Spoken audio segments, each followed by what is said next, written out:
Hello student, good morning.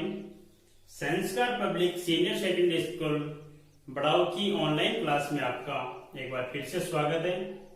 देखिए student, हम लोग चैप्टर सेकंड की बात कर रहे थे और चैप्टर सेकंड में गाउस के नियम के अनुप्रयोग हैं। गाउस के नियम के 500 अनुप्रयोग हम लोगों ने कर लिए थे। उसके बाद अपने छोटे छोटे 2-3 टॉपिक और इस चैप्टर में रह जाते हैं, तो उन्हीं टॉपिक की ओर चर्चा करते हैं। तो आज अपन टॉपिक लिए चलते हैं आवेशित चालक की सतह पर बल। ठीक है ना। जो वैल्यू आपने इससे पहले कैलकुलेट की थी उन्हीं से संबंधित मैटर है कि जो आवेशित चालक था उसकी सतह पर बल कितना लगता है। तो देखिए, जैसे मान लो आपको पता है कि कोई भी आवेशित चालक हो अपने पास, आवेशित चालक की बात करें, जैसे एक गोला मान लेते हैं अपन कि ये कोई गोला है। आपको पता है कि यदि आवेशित चालक है तो आवेशित चालक पर आवेश, उसको प्रदान किया गया आवेश कहां पर विद्यमान होता है? उसकी सतह पर विद्यमान होता है। ठीक है। अब देखो, इसकी सतह पर बल की बात करें तो जैसे मान लो अपन कोई भी अल्पांश माने, कोई भी अल्पांश इंडिकेट करते, जैसे मान लो ये एक अल्पांश मान लेते, इसके लिए ये क्या इसका अल्पांश है, तो आवेश की विद्यमान है। ठीक है। तो देखिए, अल्पांश पर इस गोले के कारण अल्पांश जितने भी हैं प्रत्येक पर क्या लगेगा? एक बल लगेगा। ठीक है ना। यह आवेश है, इस पर भी आवेश है प्लस, तो दोनों के बीच में एक प्रतिकर्षण बल कार्य करेगा। अब यहां से इस अल्पांश में जैसे बल कार्य कर रहा है तो ऐसा ही मान लिया, यहाँ पे अल्पांश दूसरा है तो उस पर भी क्या लगेगा? बल लगेगा। ऐसे ही प्रत्येक अल्पांश सब पर इस चालक गोले की वजह से क्या लगेगा? बल लगेगा। तो अपन ऐसा कह सकते हैं कि सब पर बल लग रहा है तो इस गोले के कारण, या गोला भी है उसकी सतह है, वो बाहर की तरफ क्या महसूस करेगी? कि दाब महसूस करेगी कि नहीं? कि गोला है, इससे प्रत्येक अल्पांश पर प्रतिकर्षण बल लग रहा है तो इसकी सतह है वो बाहर की तरफ क्या महसूस करेगी? कि दाब, और महसूस क्या, उस पर दाब लगेगा कि बाहर की तरफ उस पर दाब लगेगा। तो वो दाब कितना लगता है और उस बल का मान कितना है वो अपन कैलकुलेट करते हैं। तो देखिए, जैसे मान लो वैल्यू कैलकुलेट करने के लिए अपन ऐसा मान ले कि इसकी सममित 2 बिंदु मान लेते हैं, एक इंडिकेट कर देते हैं P1, एक मान लेते हैं P2, एक गोले के अंदर और एक गोले के बाहर। ठीक है। देखिए, अल्पांश जो अपन ने माना उसको नाम दे देते हैं AP अल्पांश। ठीक है। अब आपको पता है सबसे पहले तो कि चालक गोले के कारण बिंदु P1, देखो चालक गोले के लिए अपने वैल्यू कैलकुलेट की थी, कितना है था मान कि चालक गोले के कारण किसी बिंदु पर विद्युत क्षेत्र की तीव्रता वैल्यू कितनी है कि sigma by epsilon not I थी। तो सबसे पहली बात तो देखो, आप ऐसा भी कह सकते हो कि इस पर जो बल लगेगा ना चालक सतह पर, उस बल का मान किसके बराबर होगा? जो प्रत्येक पर इस चालक गोले के कारण प्रत्येक अल्पांश पे लगने वाले बल, जैसे एक ही हो गए, अगला जितने भी अल्पांश हैं उन सब पर जितना बल लगेगा उन सब के योग के बराबर ही होगा जितना इसकी सतह पर बल लगेगा। ठीक है। तो देखिए, दोनों पॉइंट अपन ने निर्धारित किए P1 और P2। अब इन P1 P2 पर वैल्यू कितनी होगी? देखो, सबसे पहले तो अपन लिखे कि चालक गोले के कारण बिंदु P2 पर, P2 मान लेते हैं, P2 पर विद्युत क्षेत्र कितना हो जाएगा? देखो EP2 इंडिकेट कर देते हैं। P2 पर विद्युत क्षेत्र कितना होगा पता है आपको? Sigma upon epsilon not. गोले के बाहर, चालक गोले के बाहर विद्युत क्षेत्र की तीव्रता 3 वैल्यू कैलकुलेट की थी अपन ने, चालक गोले के बाहर, चालक गोले की सतह पर और चालक गोले के अंदर। ठीक है। तो चालक गोले के बाहर विद्युत क्षेत्र की तीव्रता कितनी होती है? Sigma upon epsilon not. एक बात तो ये आ गई अपने पास, सिग्मा अपॉन में एप्सिलॉन नॉट। दूसरी बात करें कि अंदर जो बिंदु अपन ने माना है P1 पर विद्युत क्षेत्र की तीव्रता कितनी होगी? देखो, इसके अंदर आवेश क्या है? विद्यमान नहीं है। तो आवेश विद्यमान नहीं था, चालक के लिए अपन ने किया था, तो उसके अंदर विद्युत क्षेत्र की तीव्रता कितनी थी? 0 थी। तो ये P1 ये कितना हो जाएगा? 0। इक्वेशन 2। ठीक है।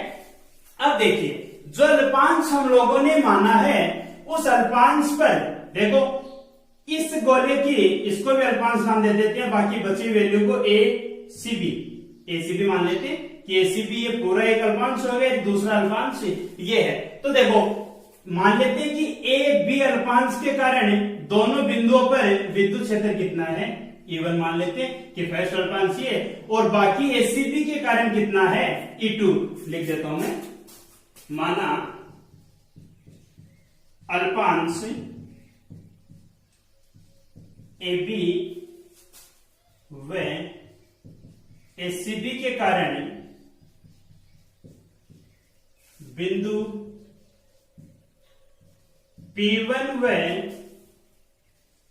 P2 पर विद्युत क्षेत्र क्रमशः E1 व E2, ये मान लेते हैं कि E1 व E2 इस अल्पांश के कारण तो दोनों बिंदुओं पर विद्युत क्षेत्र की तीव्रता कितनी है, E1, और बाकी बचा है एसीबी, इसके कारण कितनी है, E2।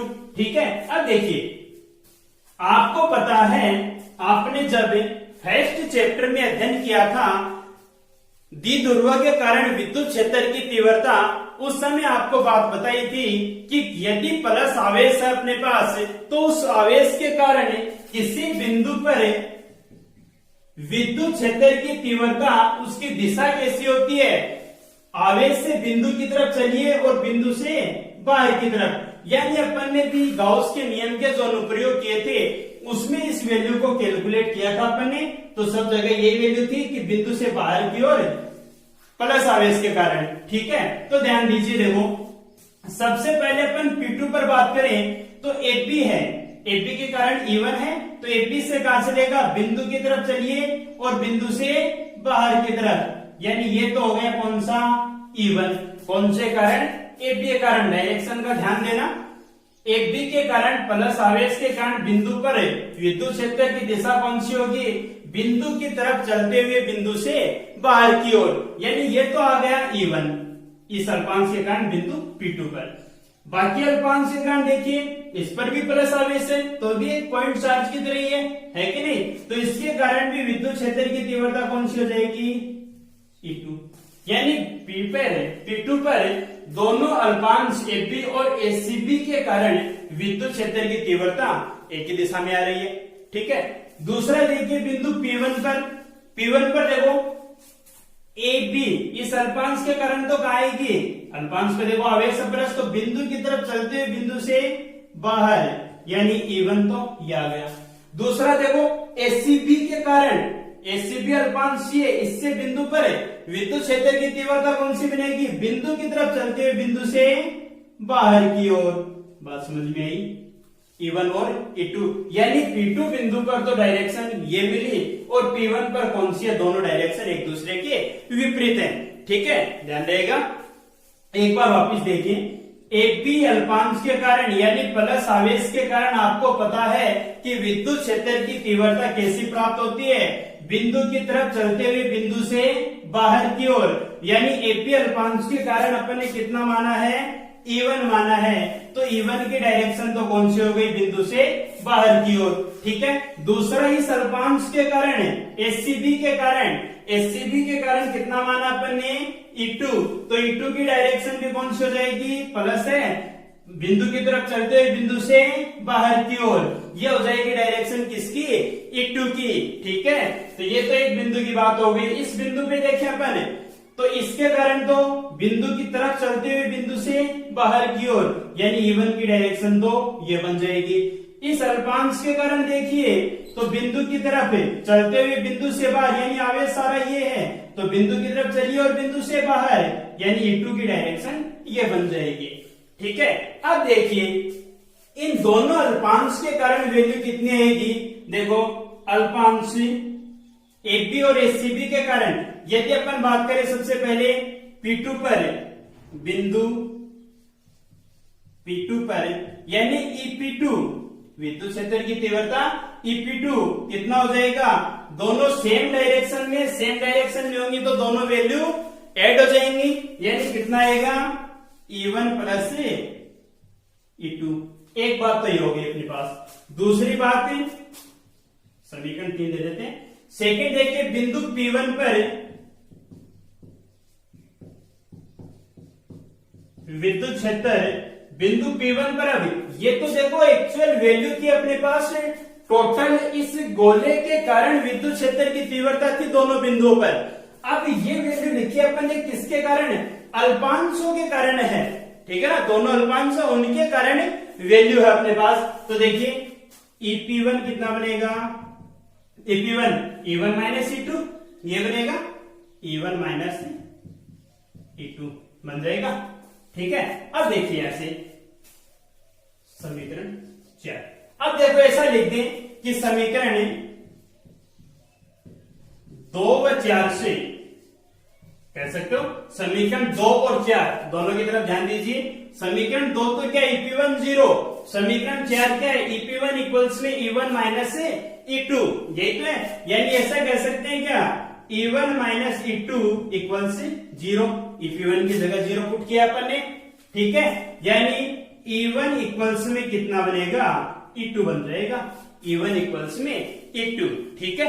अब देखिए E1 इक्वल्स में E2, इक्वेशन 5, इक्वेशन 5 की वैल्यू अपने पुट कर दो इक्वेशन 3 में, रख सकते हैं इक्वेशन 3 और इक्वेशन फर्स्ट दोनों साथ में काम में ले लेते हैं। तो देखिए डायग्राम की बात समझ में आ गई, ठीक है।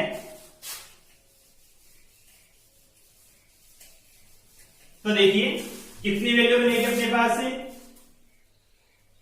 समीकरण 3 से लिख देता हूं एक बार, समीकरण 3 से देखो कितनी वैल्यू बनेगी, EP2 equals E1 plus E2, यानी E1 प्लस E2 दोनों बराबर हैं, तो एक वैल्यू पुट करते हैं, कोई सी भी EP2 है तो E2 मान लेते हैं, E2 प्लस E2 इक्वल्स में EP2 इक्वल्स क्या बनेगा, 2E2 बन जाएगा, ठीक है।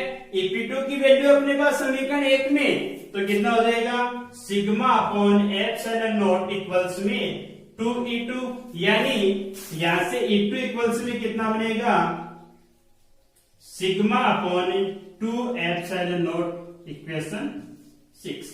ये तो आई है विद्युत क्षेत्र की तीव्रता, और वो भी किसके कारण बनी, अब देखो अल्पांश के कारण विद्युत क्षेत्र की तीव्रता अपने को मिल गई। अपने को वैल्यू किसकी निकालनी है, बल का मान निकालना है, किस पर लगने वाला बल कितना होगा, ठीक है। तो देखिए यदि यहां से ऐसा कहते अपन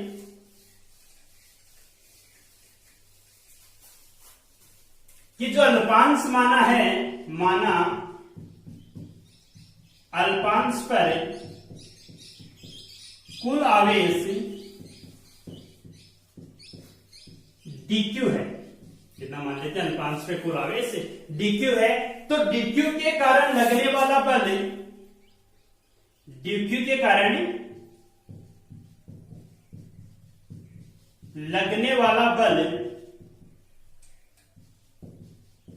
कितना हो जाएगा, देखो बल आप जानते हो कितना होता है, F इक्वल्स में एक तो एम ए होता है, ठीक है ना, लेकिन एम ए तो अपने को नहीं चाहिए, अपन बात कर रहे हैं किसकी, विद्युत क्षेत्र की कर रहे हैं, तो कितना होता है F इक्वल्स में QE, यही होता है F इक्वल्स में QE। यहां पर अपन अल्पांश की बात कर रहे हैं, तो अल्पांश पर बल मान लेते हैं, कितना हो गया DF इक्वल्स में कितना हो जाएगा DQ इंटू E। E की वैल्यू है अपने पास कितना है, सिग्मा अपॉन में 2 एप्सिलॉन नॉट, क्योंकि अल्पांश के लिए E2 चल रहा है तो E2 लिख देते हैं, कितना बनेगा देखो DF इक्वल्स में DQ, चलो पहले E2 का मान रखो समीकरण 6 से, सिग्मा अपॉन 2 एप्सिलॉन नॉट और साथ में कितना है DQ, ये बनेगा। ये तो किसके कारण आ गया, एक अल्पांश के कारण बल आ गया। यदि अपन टोटल की बात करें, देखो इस वैल्यू को अपन थोड़ा चेंज और भी कर सकते हैं, क्योंकि सिग्मा की जगह अपन ऐसा भी पुट कर सकते हैं क्या, सिग्मा इक्वल्स में कितना था अपने पास से, इक्वल्स में था सिग्मा अपॉन एप्सिलॉन नॉट, ये था ना। तो सिग्मा की जगह अपन क्या कह सकते हैं, E एप्सिलॉन नॉट, ऐसा भी कह सकते हैं E एप्सिलॉन नॉट। तो पुटअप कीजिए, DF इक्वल्स में कितना बन जाएगा देखो, E एप्सिलॉन नॉट बाई 2 और साथ में कितना है dq बन जाएगा। देखो df इक्वल्स में 1/2 ई एप्सिलॉन नॉट और साथ में कितना आ जाएगा dq, ऐसा भी लिख सकते हैं अपन। ये तो किसके कारण वैल्यू आई है, अल्पांश के कारण। अपने को चाहिए क्या, टोटल वैल्यू चाहिए। तो टोटल वैल्यू के लिए क्या करें, इसका इंटीग्रेशन कर दें। इंटीग्रेशन करेंगे तो टोटल वैल्यू आ जाएगी अपने पास। तो देखो कितने बनेगी, संपूर्ण क्षेत्रफल के लिए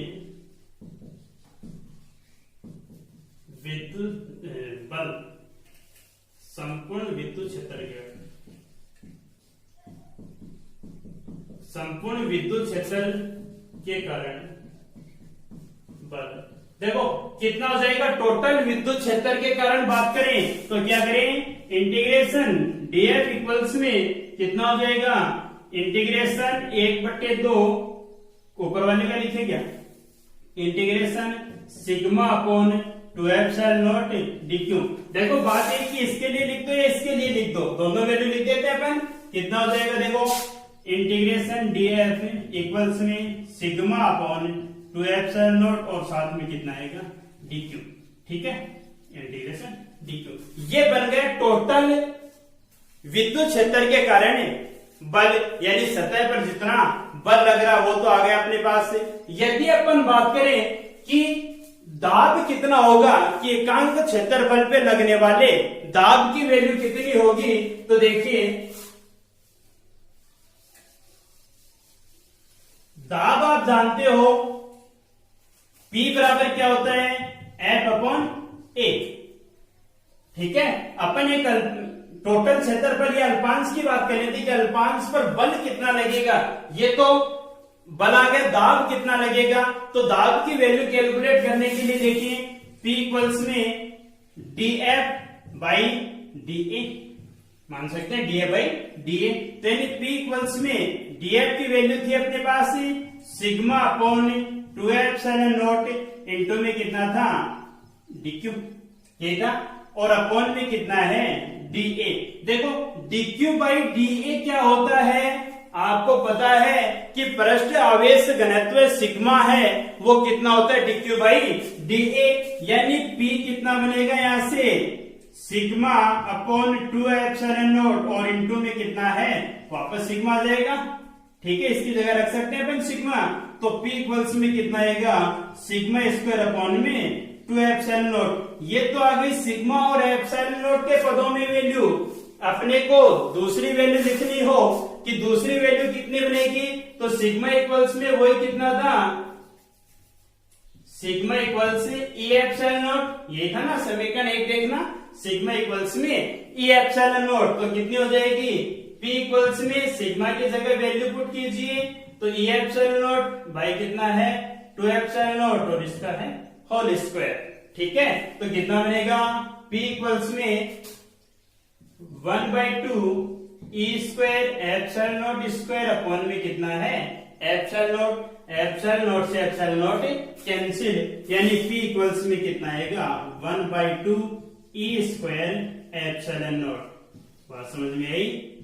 ये हो जाएगा कि सतह पर लगने वाले बल का मान कितना होगा। ठीक है, तो वो कितना आएगा 1/2 एप्सिलॉन नॉट E स्क्वायर बोल दो या E स्क्वायर एप्सिलॉन नॉट बोल दो। आपकी याद करने की, ध्यान में रखने की दृष्टि से यदि देखना चाहो तो आप इस वैल्यू को इस अकॉर्डिंग याद रख सकते हो 1/2 एप्सिलॉन नॉट E स्क्वायर, क्योंकि ऐसी वैल्यू आप जानते भी हो कि गतिज ऊर्जा है वो अपने पास 1/2 mv स्क्वायर होती है। तो इस बेस पे आपके ध्यान में रह जाएगा कि दाब है P इक्वल से वो कितना होता है 1/2 E epsilon not E square. ठीक है, तो ये आ जाएगी किसकी वैल्यू, आवेशित चालक की सतह पर बल का मान तो कितना था sigma upon 2 epsilon naught into dq, ये था। और बात करें दाब की, तो दाब कितना आ जाएगा 1/2 एप्सिलॉन नॉट E स्क्वायर। ठीक है ना।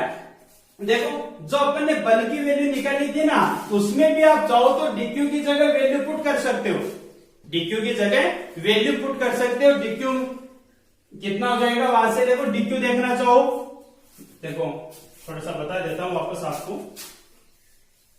जैसे मान लो बल में अपने इतनी वैल्यू निकाली थी, यदि आगे भी सोल्व करके लिखना चाहो तो DF तो कितना हो जाएगा, F इक्वल्स में कितना हो जाएगा, सिग्मा अपॉन में 2 एप्सिलॉन नॉट, और DQ की जगह टोटल चार्ज की जगह अपन क्या कह सकते हैं, सिग्मा इक्वल्स में DQ बाई DA, यही होता है। यानी DQ इक्वल्स में कितना बनेगा, सिग्मा DA, तो ये वैल्यू भी आप पुट कर सकते हो, सिग्मा DA। तो F इक्वल्स में ऐसा भी कह सकते हो, सिग्मा स्क्वायर अपॉन में 2 एप्सिलॉन नॉट इंटू DA। ये भी किसकी वैल्यू बन सकती है, बल की। और यहां से यदि आपसे ऐसा पूछ ले कि एकांक क्षेत्रफल पे लगने वाला बल कितना होगा, तो वो बल कितने आएगा, F बाई DA ये बनेगा, इक्वल्स में कितना आ जाएगा, सिग्मा स्क्वायर अपॉन में 2 एप्सिलॉन नॉट, ये वैल्यू बनेगी। ठीक है ना। या फिर इससे देखो आसान सा, अब आपसे यदि ऐसा कहे कि बल की वैल्यू कैलकुलेट कीजिए, देखो काम अपन ने अलग अलग तरीके से कर दिया। यहां से अपन ने मान निकाल लिया, ठीक है, बल का, उसके बाद अपने दाब निकालना चाहा तो दाब अपन ने वैल्यू रख दी। ये देखो DF की वैल्यू है ये अपने पास, ठीक है ना, इंटीग्रेशन में DF ही है, ठीक है। तो यदि आप इससे सीधा सीधा भी दाब निकालना चाहो तो भी आसानी से निकाल सकते हो। दाब देखो P इक्वल्स में कितना बनेगा, DF बाई DA, ये बनेगा DF, P का मान DF का है अपने पास है, सिग्मा स्क्वायर अपॉन में 2 epsilon not into DA by कितना है, DA, तो DA से DA कैंसिल, यानी P इक्वल्स में कितना बनेगा, sigma square upon 2 epsilon not. या फिर इसे अपन ने सोल्व किया तो P इक्वल्स में कितना आया, 1/2 E एप्सिलॉन नॉट का, sorry epsilon not E square, ये बन जाएगा। ठीक है ना। तो बात समझ में आई, ये था आवेशी चालक की सतह पर बल। ठीक है। इसके बाद अपने इस चैप्टर से 2 टॉपिक और रह जाते हैं, छोटे छोटे हैं दोनों टॉपिक, तो एक वीडियो और बना देते हैं इसके लिए। ठीक है ना। इस वीडियो में आप एक पॉइंट इसको अच्छे से पढ़ना, थोड़ा सा देखने में आपको ऐसा जटिल सा लगेगा, लेकिन यदि आराम से इसे समझोगे तो आसानी से समझ में आ जाएगा। तो आज के लिए इतना काफी है, धन्यवाद।